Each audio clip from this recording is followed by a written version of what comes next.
buwan-buwan po nakakatanggap po kayo ng 50,000 at sinasabi po nitong si Assistant Secretary Sunshine Fajarda. Sabi po ninyo sa kanya, itong envelope na to ay galing po from the Office of Vice President Sara Duterte o galing kay BP. Tanong ko lang po, ma'am, nung naramdaman niyo po na may nag-aabot po sa inyo na sobre buwan-buwan, ano po ang pakiramdam niyo? Bakit hindi niyo po binuksan? I must admit that I was uncomfortable with those envelope. Iniiwan ko lang sa office. Nilalagay ko lang doon yung mga binibigay sa akin na pera. So I have all reasons to protect my name. And you also made mention that you wish to protect yourself. Do you confirm? Yes, And the reason, ma'am, is because you believe that that envelope is a bribe. Do you agree with me? yes, Yes. Testifying on this committee, na I must agree that you really have a ball, no? Ano kayo talaga? You were established on your foundation on the true public service that are being given by you. And with that, Mr. Chairman, I will not be furthering my query anymore because I believe that this person who will be testifying to us have this high credibility. Kakapasok lang na balita. Grabe, Vice President Sara Duterte, nilaglag ni dating Deped Yusek Mercado. Nagulat ang VP sa impeachment. Ayon sa nakalap nating impormasyon, umaming tumatanggap daw ng bribe sa VP si dating Yusek Deped Mercado. Umamin buwan-buwan siya pinadadalhan ng Vice President. Isiniwalat pa niya 50,000 ang laman ng envelope. Pero tumanggi daw siya sa suhol ng Vice President. Sa mga hindi nakakaalam, nagulat si VP Sara kay dating Yusek Deped Mercado. Nang biglang ibulgar niya, sinusuhulan siya ng Vice President patungkol sa gagawin sana ng Congress na investigasyon para ma-impeach ang Vice President. Tara panoorin natin. And with that, Mr. Chairman, no, I was quite surprised to find out that no, actually I'm not surprised anymore. A while ago when I was hearing your testimony on your affidavit, medyo nagiging questionable pa sa akin yung mga dineklara nyo dito. But now that I found out all of this qualification that was given to me by my friend who have watched you testifying on this committee, na I must agree that you really have a ball, no? Ano kayo talaga? You were established on your foundation on the true public service that are being given by you. And with that, Mr. Chairman, I will not be furthering my query anymore because I believe that this person who will be testifying to us have this high credibility. Maraming salamat po, Mr. Chairman. Thank you. I will be the next interpellator. Ma'am, kanina po binanggit po ninyo dito na sa inyong affidavit. Ito po ba yung affidavit na binabanggit po ninyo, na pirmado po ninyo? Dated 25th of September 2024? yes, Mr. Chair. Okay. Ito po yung pirma ninyo na nakalagay po sa taas ng Gloria Umamil Mercado. Pirma po ba ninyo ito? Yes, Mr. Chair. Okay. So alam naman po ninyo at ito po ay under oath. So Yes, ibig Mr. sabihin po nito, at kanina rin po kayo po ay nag-take ng oath. So lahat po ng sasabihin niyo po dito ay dapat pawang katotohanan lamang. Tama po ba? Yes, Mr. Chair. Okay. Kanina po binanggit po ninyo dito na kayo po ay by the way, ano po yung inyong educational background? Pwede po ba malaman namin? I have a bachelor's in economics and a master's in national security administration National Security and a Administration. PhD po in Chinese studies. And PhD. In Chinese studies. Chinese Studies. Okay. Sabi po ninyo dito kanina, sa inyong number 2 affidavit, I was appointed as Deped Undersecretary by President Ferdinand Romualdez as recommended by Vice President Sara Duterte in 2022. Bakit po paano po ninyo nakilala si BP Sara? At bakit kayo po ang napili niya na i-rekomenda bilang Undersecretary ng Deped? Thank you, sir. Thank you, Chair. We actually went through a selection process. There was an advertisement by the CES board that the Department of Education is going to recruit undersecretaries, assistant secretaries. So we saw that ad. I was currently working with the Office of the Presidential Advisor for streamlining government processes. And so we applied, we were interviewed, and then we received communication that we passed the interview and the process, the selection process, and that we are to assume at a specific date. Okay. So, ibig sabihin po, prior to your appointment as Undersecretary, hindi pa po nyo kilala si Vice President Sara Duterte. Tama po ba? Kilala naman po, Kilala na Your po Honor, ninyo. kasi she studied at the Development Academy of the Philippines where I Okay. was the dean and the senior vice president. She was our graduate student. So, din po kayo sa DAP. Yes po, sir. Ano Your Honor. ano pong course ang kung saan po kayo din? Sir, it's just one. So yung buong DAP kayo po yung ano? Yes, sir. Okay, Development It's Academy, the tama Graduate po ba? School of Public and Development Management. Okay. So, dito po ninyo nakilala si VP Sara. Yes po. Yes, Your Honor. And Okay. I was actually her advisor of her thesis for her master's degree. Okay. So yung recommendation po niya, kayo po ay naging Undersecretary for Human Resources and Organizational Development. Tama po ba? Yes, yes, Chair. Okay. So ilan po ba ang USEC ng Deped? We were 9 po. Siyam po. Ano-ano po yung mga USEC na to? USIC for finance, admin, Finance. infrastructure. Infrastructure? Infra? Yeah. We were admin, finance, curriculum, human resource and organizational development. Pakilakasan po, pakilakas. Human resource and organizational development, operations, planning, procurement, and, the procurement. chief of staff. May Ano, USEC for procurement po. Sir, the USIC for procurement was a product of an organizational review which we did when we came into DAP, into Deped. Okay. So, as USEC for Human Resources and Organizational Development, kayo rin po ay na-designate as head ng procuring entity. Only in 2023, sir. February 2023. So, dalawa po yung function ninyo. USEC po kayo ng Human Resources and at the same time, kayo rin po ang head ng procuring entity. Tama po ba? Yes, Mr. Chair. Okay. Bakit hindi po yung USEC for procurement ang head ng procuring entity or ng HOPE? Bakit po yung sa human resources po? Kayo po, yung opisina po ninyo, ang pagkakaalam ko sa human resources, kayo po yung sa mga recruitment ng tao, tama po ba? Yes, Mr. Chair. Yung po yung trabaho ninyo, tama po ba? Ang trabaho ko po, Mr. Chair, is human resource. Then I have the National Educators Academy of the Philippines and the Teachers Excellence Council. Tama po. There's 1.1 So in short po, billion. yung trabaho ninyo has nothing to do with procurement.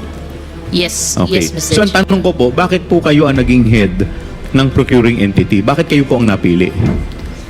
I think it's a trust. It's a trust. So, kasi pwede naman yung finance, pwede naman po yung admin, tama po ba? Okay. So, it's a trust. Okay. Thank you po.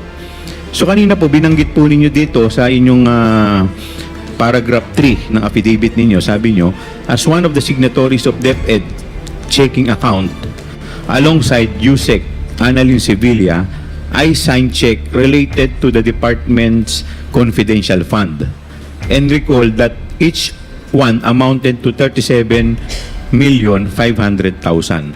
So ito pong 37,500,000, ilang beses po kayong nagpirma ng cheque in connection dito sa 37,000? Ilang 37,500,000 pong cheque ang napirmahan po ninyo? Habang hope po kayo. Mr. Chair, I'm not very sure if it's 2 or 3.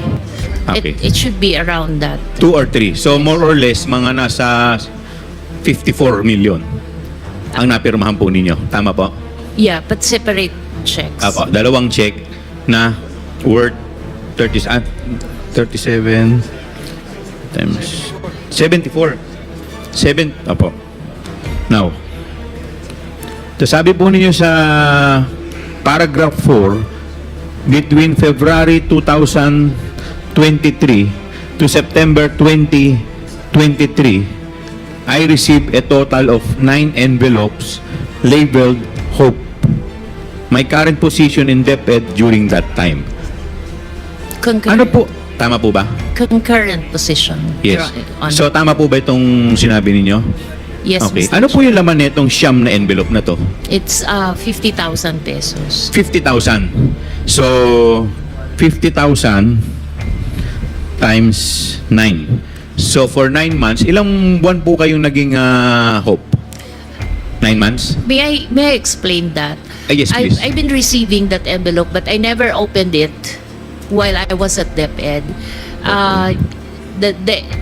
Some of my friends, when I left, they saw that those envelopes still intact, not opened. So I actually didn't know how much money there was in each of the envelope.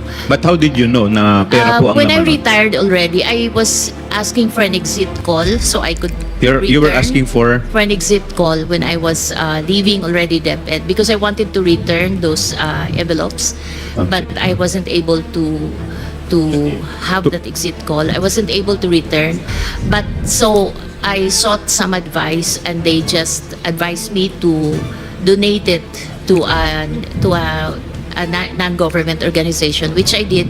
And that's the only time that I opened those envelopes in front of the people that I was donating it. And it was 50,000 per envelope. So 50,000 times 9, It's 450 po. And 450. they issued me a receipt for that 450. Okay. Sino po nag-issue ng receipt? Yung the one who, it's an The one it's na... an NGO that Okay, I so donated yung the money. pinag-donate po ninyo. Yes. Do you have that receipt? Yes, sir. Thank Yes, you. Can we yes, have a Mr. copy Chair. of the receipt, Yes, ma'am? Mr. Chair. Thank you po. So, buwan-buwan po, nakakatanggap po kayo ng 50,000 at sinasabi po nitong si Assistant Secretary Sunshine Fajarda. Sabi po ninyo sa kanya, itong envelope na to ay galing po from the Office of Vice President Sara Duterte o galing kay BP. So, ano po ba ang trabaho nito ni Assistant Secretary Sunshine Fajarda? She used to be the head executive assistant.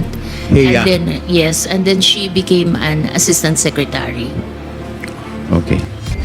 At ang asawa po niya, sabi po ninyo dito, si Edward Fajarda, siya naman po ang Special Disbursement Officer. Tama po ba? Yes. Okay. So, ibig sabihin po, itong mag-asawa po, si Sunshine Fajarda at si Edward Fajarda ay very close po talaga sa Vice President. Tama po ba? Masasabi po ba ninyo na very close sila? I couldn't say that po. Pero the fact na si Sunshine Fajarda ay heya, so siya po yung laging kasama. Tama po ba? If you're the heya, you're usually the one who has trust and confidence from the Yes, president. trust and confidence. So, ang ano po ba yung mga trabaho kadalasan ng heya? It's really doing the Parang chief of staff din po yan Yes. Tama po ba? So, pag dumating na si heya at may sinabi pong instruction sa inyo, parang ang kausap na rin po ninyo yung boss. Tama po ba? yes, So, Mr. okay. Chair. So, ito po bang... so, tuwing nagpupunta po siya sa inyo, sabi ninyo, 9 months. Sunod-sunod, nagbibigay po siya ng envelope na may laman pong 50,000. Tuwing nagpupunta po siya sa inyo, sinasabi po niya, galing kay VP. Tama po ba? Kami po yung umaakyat sa Umakyat kayo. Office of the Secretary. Saan po kayo umakyat? Saan office po? Sa Office of the Secretary. Kasi that's where she holds office. Sa office ni Assistant Secretary Fajarda. Yes. Okay. Yes, Chair. By the way, ito po bang opisina po niya? Gaano po ito kalayo sa opisina ni BP Sara? The same... Same office. So, ibig sabihin, isang opisina lang po silang dalawa. Okay. Pero kasi normally po, yung USEC ang nagpapatawag ng ASEC eh. Tama po ba? Tama po ba? Kasi mas mataas po yung USEC kaysa sa ASEC eh. But this time, yung ASEC po ang nagpapatawag sa USEC. Tama po ba? Yes, Chair. Okay. So, yun po eh hindi naman normal kasi normally talaga ang boss ng ASEC yung USEC. Tama po ba? Okay. So, the fact na kayo po ay pinatatawag ng ASEC, ibig sabihin po talaga, talagang very close at talagang parang very close siya sa secretary. Tama po ba? Parang alter ego po siya. Okay. Yung paki-describe nyo nga yung opisina ng Office of the Vice President at saka ito pong opisina ni Assistant Secretary Sunshine Fajarda. Ano po ba yan? Kunyari, halimbawa, ito po, isang opisina to. Meron lang po ba siya doong table o meron din siyang sariling opisina doon? May sarili siyang... May sariling opisina. So para siyang chief of staff doon. Okay. Pero lahat yan under ng Office of the Secretary. Kasi normally po, ang mga may opisina lang po doon, USEC. Tama po ba? Ang mga USEC po, may kanya-kanyang opisina. Tama po ba? Sa baba po. Sa baba. Eh yung mga ASEC po, may mga opisina rin po ba? Yes, Saan po? Sa baba rin. Naka-scattered kasi madami. Naka-scattered. So ibig sabihin, on top dun sa opisina niya as ASEC, meron din siyang opisina sa loob ng opisina ng Secretary as HEA. No po, Chair. Wala. Yun lang yung office niya. Ayun lang ang office niya. So ibig sabihin Kasama talaga... din niya yung USEC, yung Chief of Staff. Okay. Ang nag-office doon, Chief of Staff at saka yung ASEC. Dun sa loob ng opisina ng Secretary. Okay. Yes. So, yun lang po. Salamat po. Yes, with the indulgence of Congresswoman Luistro, the Chair would like to recognize Congressman J. Konghun. In connection lang po ma'am, doon sa tanong ni Chair. Tanong ko lang po ma'am, nung naramdaman niyo po na may nag-aabot po sa inyo na sobre, buwan-buwan, ano po ang pakiramdam niyo? Bakit hindi niyo po binuksan?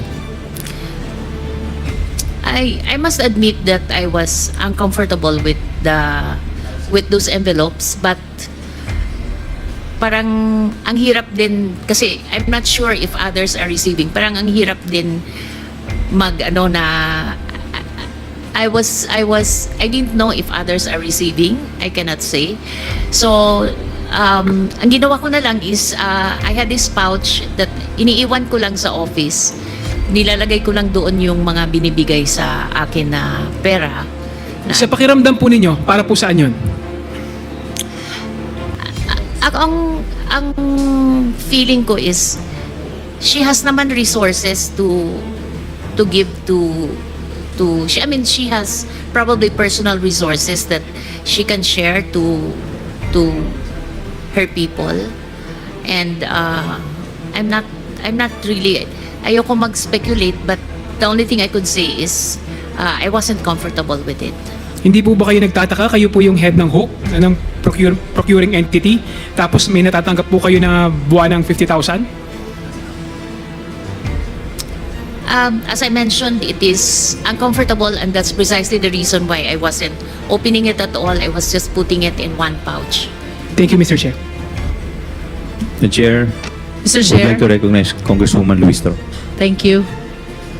My question is addressed to Ma'am Mercado. Ma'am, do you confirm when you were still in Deped, you were occupying concurrently USEC for HR and HOPE? Yes. Sabay Mr. po yun.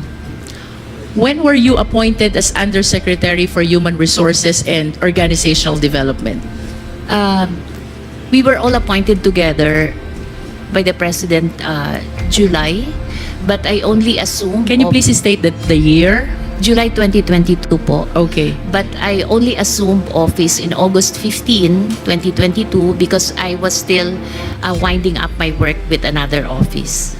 So, you would agree with me if I say that you were appointed as USEC for HR July 22, but you assumed the position August 15, 2022? Yes, With Mr. respect to Chair. your appointment as head of procuring entity, kailan po kayo na-appoint? That's February 2023. February 2023. Let's go back to your appointment as USEC for HR. From August 15, 2022, kayo po ba ay pinaakyat din ni ASEC Sunshine to receive this envelope which you refused to open? Not on 2020. I don't recall 2022. We have we have gifts on December, but I don't recall a monthly thing before that. In other words, from August 15, 2022, that is the date of your appointment as USEC for HR, until before February 2023, which is your appointment as head of procuring entity, you are not receiving any envelope from ASEC Sunshine. No. And you will confirm that this envelope started only when you were appointed as head of procuring entity. It's actually not very clear to me anymore, but I recall we also received some amounts in 2022, but it's very vague to me anymore. So, and then I don't have the envelope. So, parang it wasn't. So how do you receive those amounts which are vague, not regular, if there are no envelopes? No, I think it's only once. It's like a Christmas bonus. Pero siguro hindi siya naka-envelope kasi I didn't keep it. Tama po bang sabihin, ma'am, na yun pong regular monthly envelope which you later on found out contains 50,000 per envelope ay nag-umpisa lamang nung kayo na-appoint as head of procuring entity? As far, I'm still keeping those envelopes, so I would like to say yes. Yes, because it is very clear from your affidavit, no? This envelope started in February and ended in September of 2023. And earlier you said kayo po'y na-appoint bilang Hope noong February 2023. And prior to that, since your appointment in August 15, 2022, wala kayong nare-recall regular envelope which you were receiving from ASEC Sunshine. Can you please enlighten us? What is with Hope? Bakit dun lang po nag-umpisa itong envelope na ito upon your appointment as head of procuring entity? It's a very difficult task, especially for someone who has not tried to be one before. Parang it's an area that I really evaded all my entire government life. But I needed.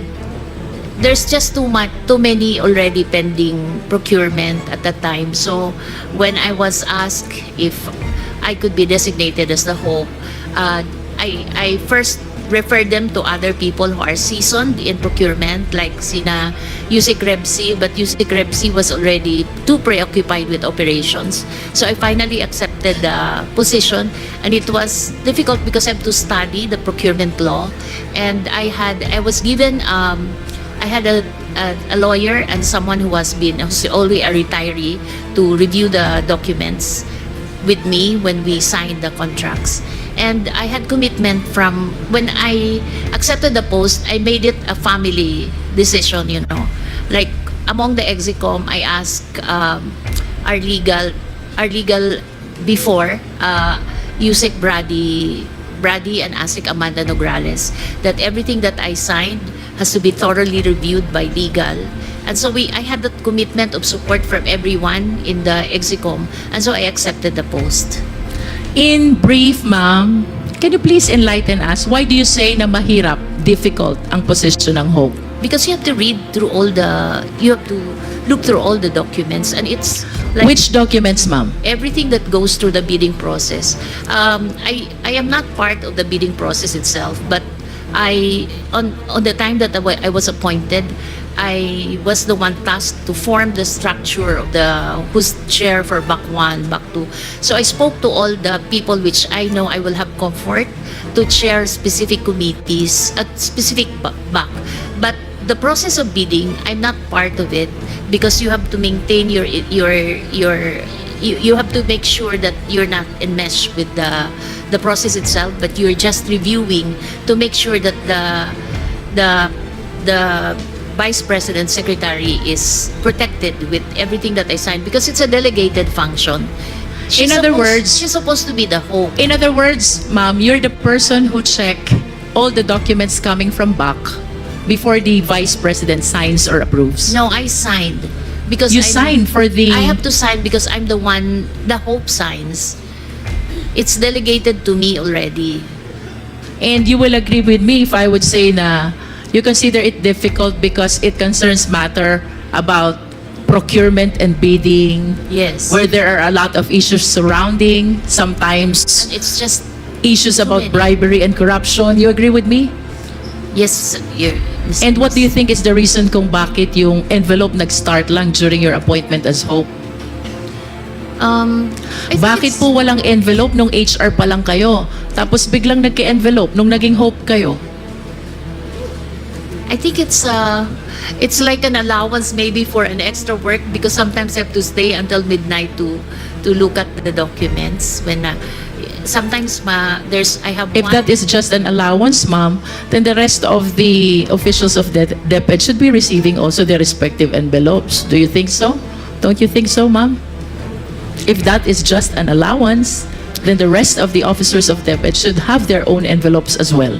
Mr. Chair, that's precisely the reason why I did not open any of it. Because I that was understand. very uncomfortable. On I my understand.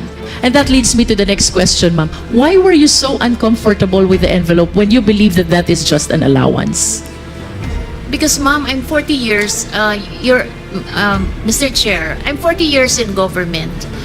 The only time I have an ombudsman case is when I advised my principal not to sign an importation. When I was the deputy cabinet secretary, and I advised my principal not to sign an importation because there was no rice crisis. That's my only ombudsman. I have to protect that name. Self-made po kami. I come from Samar. I was a scholar since I was grade 1 until I took my PhD. So I have all reasons to protect my name, Your Honor. And I'm in the home stretch of my career. And then I'm being thrown into that position, which I have no control because I'm only studying it. So that's my Ma'am, I wish to remind you of the terminologies which you mentioned already, with all due respect po sa inyo, no? Because I want to elicit this information from you. Kanina po sabi nyo, the position, the job of Hope is very difficult. Do you confirm? yes. Yes. And you did not open the envelope because you feel so uncomfortable. Do you confirm? Yes. And then recently you made mention na it was only once that I had this case with the ombudsman. Do you confirm? Yes, ma'am. And you also made mention that you wish to protect yourself. Do you confirm? Yes. And the reason, ma'am, is because you believe that that envelope is a bribe. Do you agree with me? Because otherwise, you will not appreciate the job as difficult. You will not uncomfortable opening what you believe is allowance. You will not be thinking about the ombudsman case. You will not be thinking about protecting yourself. The reason why you are considering all these concerns is because you believe that the envelope is a bribe. Do you agree? Yes or no, ma'am? It's kind of harsh word to use, bribe, because if Or should I say, it is a means to influence your decision being the hope? it could be. You said yes to that?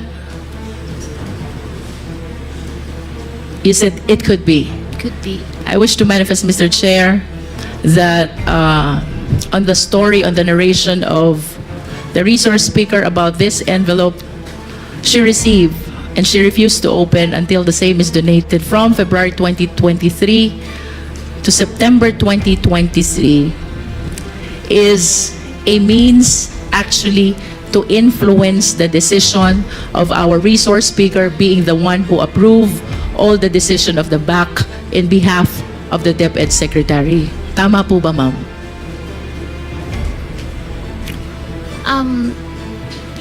There was only one instance that I could recall na but there was no one spoke to me about there was an instance where I tried to let a bidding lapse, but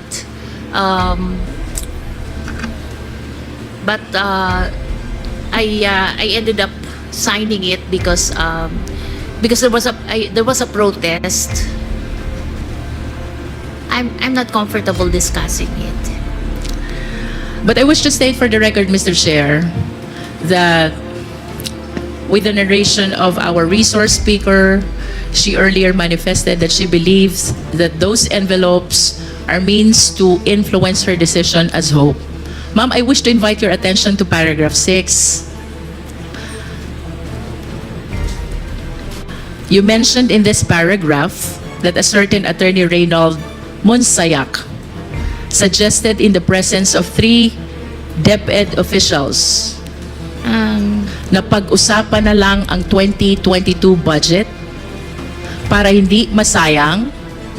However, you firmly asserted that the procurement must be implemented and conducted in strict adherence with the rules.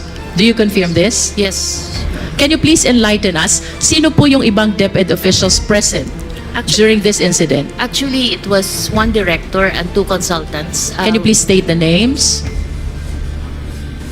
The director was Director Resty Osias, and the consultants was Juna Soriano and Ferdinand. Ferdinand. Forgot the family name. Where did this meeting happen, ma'am?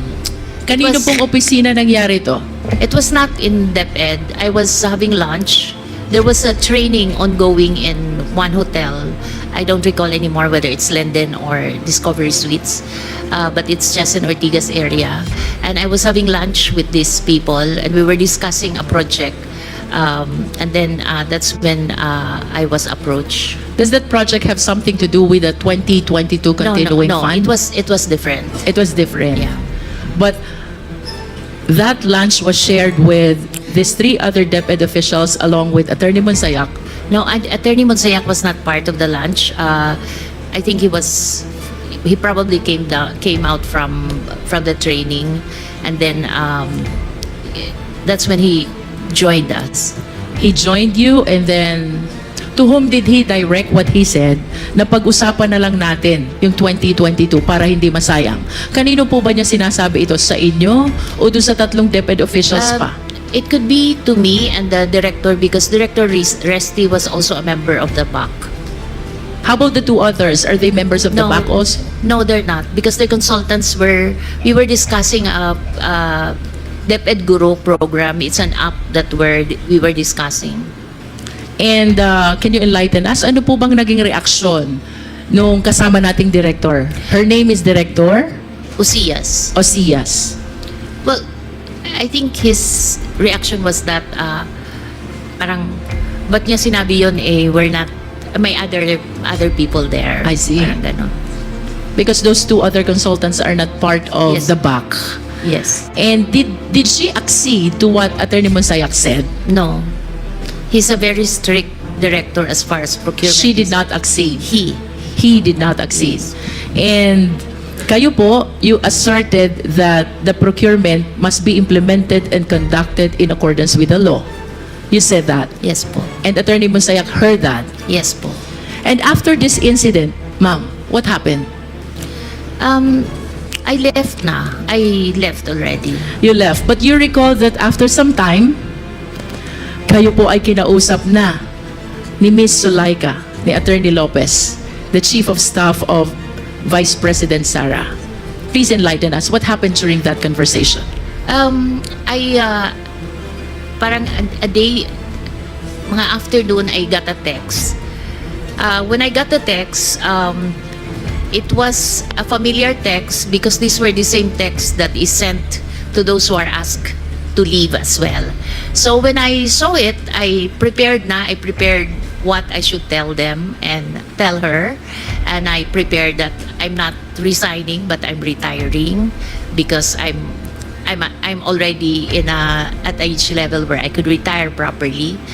And so when I went there, I knew what the issue would be, because the kind of text that I received was the same text that was received by Chris Arnoco, ASEC Chris Arnoco, and the Who is others. Chris Arnolfo, ma'am? He's an ASEC also that was asked to resign.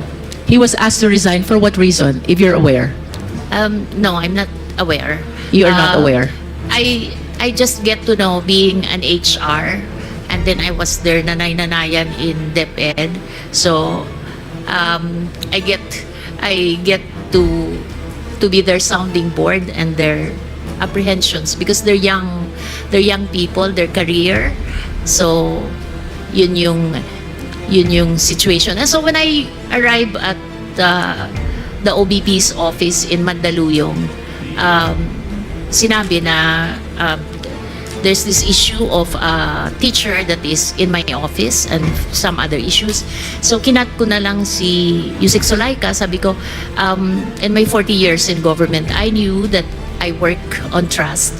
So if the principal doesn't trust me anymore, then you don't have to find reason for me to go. So I'm ready to resign, to retire.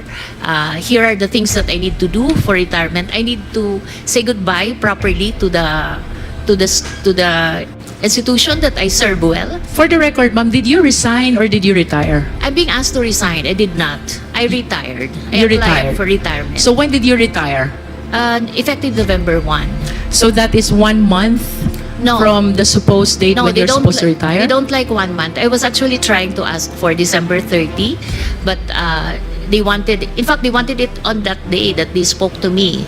This is 4th week of October when Attorney Sulhueca I think talked to you. I'm not very sure anymore. 3rd week of October, they want you to resign on that date? On that very day. On that very date. But you said, I'm not going to resign because I have to honor my 40 years in government, you know. Well, what would I do after resigning? and how did you feel when on the Oh. 3rd week of October you're being asked to resign? I was so devastated because I couldn't find a reason why I would have to go, you know. What were you thinking during that time? Can you please share with us your thoughts? Ano pong iniisip nyo during the time when after 40 years of being in Deped, dedicating all your life and career in Deped, suddenly there is Attorney Sulhueca asking you to resign right then and there? I was very sad. I spoke to, but it wasn't a surprise, Mr. Chair, because there were 6 people before me that went through that process.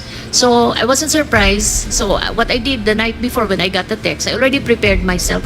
But I'm human and I worked very well for the past year. So I was really very devastated with what they did to me. And that's also the reason why I refused to initially to face this panel, because I said I'm so wounded as a bureaucrat. So baka so I just didn't. Siguro what was hurting is that when I left, they were trying to marami kasing press that was running after me and asking why I left. So my children and I flew to Guam for 3 days just to evade the press, which nandun na rin sila sa gate namin sa village. And I think what was hurting is that they were trying to justify my departure by saying that I was favoring certain suppliers, which I told You don't believe that?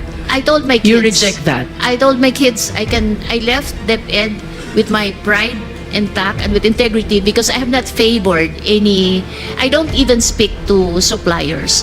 If there are petitions or things that has to be settled at Hope level, I go at the middle of Deped where it's seen by everyone, and that's where I speak to the suppliers. Last question, ma'am.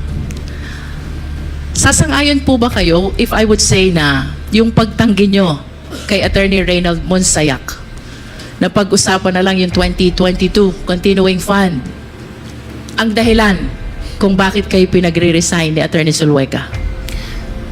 That's very speculative, ma'am. From your point of view, ma'am, it can be right, it can be wrong, but from your point of view, It could be. it could be the reason. Dahil tumanggi kayo na pag-usapan ng 2022 continuing fund, posible na ito ang dahilan kung bakit kayo pinag-resign ni Attorney Sulhueca. Thank you, ma'am. I submit, Mr. Chair. Thank you.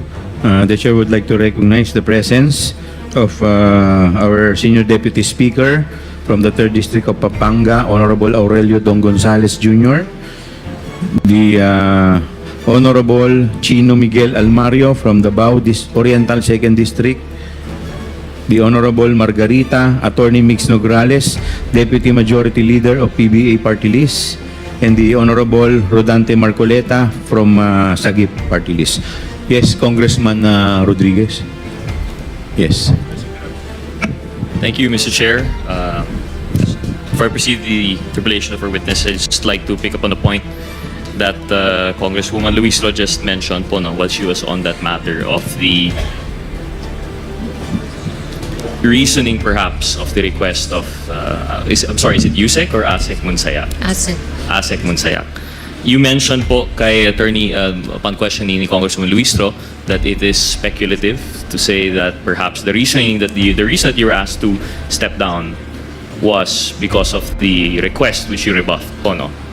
But in your affidavit, you mentioned here that the timing of my meeting with Ms. Zulaika struck me as more than coincidental. It gave me the impression that my candid response to Attorney Munsayak's suggestion was the real reason behind the push to relieve me of my office. Of course, Mr. Chair, we understand the predicament that the good Yusek is in. It was very difficult to be forthright in times like this with the allegations as heavy as this. But you have to be honest with us, po, Madam Yusek, Mr. Chair. At the time, you did feel that there was a relation between the request for you to resign and your refusal to work on the procurement as asked by Attorney Munsayak. No, not at the time. But because it was happening so fast, Mr. Chair. So I parang it happened so fast. Events happened one at a time. There was so many things to close. I have so much things to move out from so I didn't have the time. But on a hindsight, when it's almost a year from now, many months already, you kind of find that reason siguro yun yung events.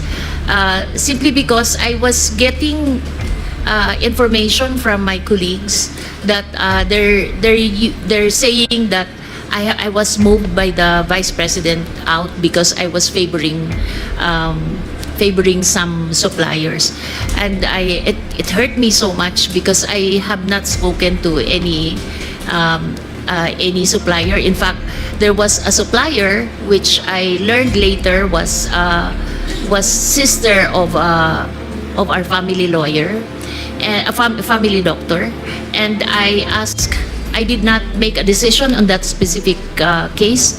I raised it to the office of the Vice President to make the decision, just to make sure that there's no doubt on your decision for certain suppliers. So I made a confidential memorandum to the President, to the Vice President, saying that there are allegations of bribe in this specific case, so I'm raising it to you to validate the issues. So siya yung gumawa ng decision. So at that point, you would say that you feel then the reason that you were asked to step down was because of the allegations of favoring. No. So No, not at the time. I think they used it only when I left na. When I left na. Because they have to justify why I have to leave, Parang masyadong, the reason that was given was a little shallow. Okay. So you believe that the reasoning that you're favoring suppliers is shallow and belated. It was something that they were grasping at a latter time. So right now, when we ask you, what did you feel is the reason for Attorney Monsaek to ask you, for Ms. Zulaika to ask you to step down? I think it's, I would believe that it's really the work on the procurement side. So, tama po yung sinabi ni Kong Jinky. She was hinting at that. You just had difficulty saying it. Yeah, But on a hindsight, yes. In hindsight. And you stand by your affidavit now when you say that it seemed as more than coincidental po, no? That the conversation of your resignation came right after your rebuffing of the, I wouldn't say advances, but the suggestion that you do not intervene with your duties in procurement. Yes. Okay. I just wanted to take up from that point, no, from Congressman Luistro. But so I'll start now over from your affidavit as a whole. Of course, these are very heavy accusations. This is a very heavy narration. And of course, Chairman Dan Fernandez has already given some insight as to your background. So it really gives us some credibility and idea of who you are and why you would come out to say this. So with that, we'd just like to verify, of course. I know some of these questions were already asked prior, but we'd like to really test the narration. So, Madam Yusek, Mr. Chairman, you mentioned that at least 2 or 3 times po, you signed the checks. And this was for the amounts of 37,500,000. And you're sure that this is sourced from the confidential fund. How do we know po that this is... No, I'm not. I signed checks. The checks. Because when you sign checks, there's a document, there's a paper naman that says where what fund it is. And you mentioned that you are one of the co-signees. But only for checks. For the We have checks. no idea what how the confidential fund is Of course. used. Yes. Or, I'm limiting my questions purely to the checks. It's Yes, that which you have yes. personal knowledge. So you mentioned here that you signed checks related to the confidential fund. And there were documents to prove that this is in relation to the confidential Yes. fund. Who else were your co-signers po in the check? Yusek Ann. Yusek Ann is here. She is present. Maybe ask si Ms. Chair, we are free to ask other resource persons po naman, no? Because it's as in an inquiry in aid of legislation. Yes, please continue. Maybe ask Yusek Sevilla. You were mentioned in this affidavit. Do you confirm that you signed these checks together with Yusek Mercado? Mr. Chair, Yusek Sevilla. Sevilla, you are recognized. Thank you, Mr. Chair. Yes, Your Honor. As part of my work as the Undersecretary for Finance, I do the ministerial task of processing and releasing payments. And for a check to be released, there should be 2 signatories. And in the designation of authorities to sign checks, all undersecretaries are authorized to do the signing of the checks. And there's a limit also, Your Honor. For example, until 10 million, that's the director level. Up 10 million and up, it's now the undersecretary. So in the case of the confidential fund, when it was processed and released, there are 2 signatories, and I confirm that one is mine and the other is Yusek Gloria Mercado. Thank you, Mr. Chair. So we have confirmation of that narration, that part of the affidavit na co-signee po, the co-signer, si Yusek Sevilla. Yusek Sevilla, can you confirm to us how many checks po kaya ito? Just to help refresh the memory of Yusek Marcolet. There were 3, Yusek Mercado. Your Honor, Mr. Chair, there were 3 checks that were issued per quarter. I'm getting the details, Your Honor, from our accountant who is also present. They're the one preparing the checks, but I don't have the exact details. But I remember that the release is done per quarter. And 150 million that was appropriated for 2023 divided by 4 quarters is 37.5 million. So there were 37.5 million per quarter that were issued as checks. Okay, so we now have confirmation that tama naman po yung narration ni Yusek Mercado. 2 to 3 checks. Now we have confirmation it's 3. So the total amount that she is attesting to have been signed off for is 112,500,000. Would that be a fair statement, Yusek Sevilla? Mr. Chair, I confirm that the total of 37.5 million checks is 112.5 million. Thank you. Yusek Mercado, you mentioned po in your affidavit in the paragraph number 4 that you received a total of 9 envelopes. Of course, now we understand that you had apprehensions and that you had some difficulty accepting it, and we'll come back to that na lang po, no? But you mentioned here that a certain ASEC, the HEA at the time, si Miss Fajarda, is she here today? No, it's not here. So si ASEC Fajarda, is she still in the office of the OVP, Deped? Would you know? She's with the OVP right now. Okay. And you mentioned that she would give you the envelopes. Would you recall if the envelope had a marking hope po, no? It was Yes, labeled as yes, hope. Mr. Was this Chair. typewritten? Was this printed? No, it's written. Written. Would the handwriting be familiar? I'm still keeping those envelopes. Oh, you still have the envelopes. Mr. Chair, may we request perhaps that these envelopes be produced as object evidence for this committee? So perhaps in a... The envelope, I think, was already, the content of the envelope was already donated. Yes. But with respect to the envelope, you still have it in your possession. Tama po ba? It's in my home. Okay, so may we request Yusek Mercado to please, dala po ba niyo ngayon? Hindi po. Hindi. So siguro in the next scheduled hearing, may we request na pakidala po ninyo para ano po namin. Meron pang next schedule. Ma'am, pakilapit lang po ninyo yung microphone para medyo clear at maliwanag po. Thank you po. So, Please continue. Please proceed. thank you, Mr. Chair. I think that would be very helpful and we'd really appreciate if you could produce that. That would be object evidence po if talagang handwritten po yan and if we're able to prove kung kaninong handwriting. This would just serve to verify po no, the veracity of your narration. So, meron pong envelopes that were labeled Hope. They were not labeled Miss Mercado. They were not labeled Ma'am Gloria po ba? Is that how you go? What is the name that you go by po for people familiar with you? Glo. Glo. So it didn't say Dearest Glo, it didn't say Music Just Mercado, Hope. just Hope. Just Hope. Okay, I'll come back to that po at a later time. Ngayon, ikaw, bilang Pilipino, ano ang masasabi mo at reaksyon sa balitang ito? Mag-iwan ka ng komento sa ibaba at atin pong babasahin isa-isa.